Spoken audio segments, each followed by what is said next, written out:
Yung transmission, wala naman dyan kasi bagong palit yung mga bearing yan. Ako rin nagpalit ng bearing yan. So tinanggal ko na rin to kanyang Bendix drive para ma-check natin yung Bendix drive. Yan, okay naman siya. Tapos yung pinion gear bearing, yan, smooth din yung kanyang bearing, walang sira.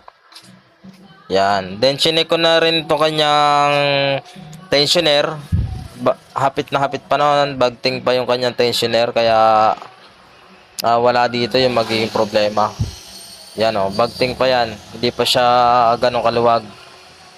Kaya ang susunod natin gagawin dito, babaklasin natin yung makina, yung sa head. Titingnan natin yung mga cams niya, pwede rin sa cam bearing kasi itong sira nito.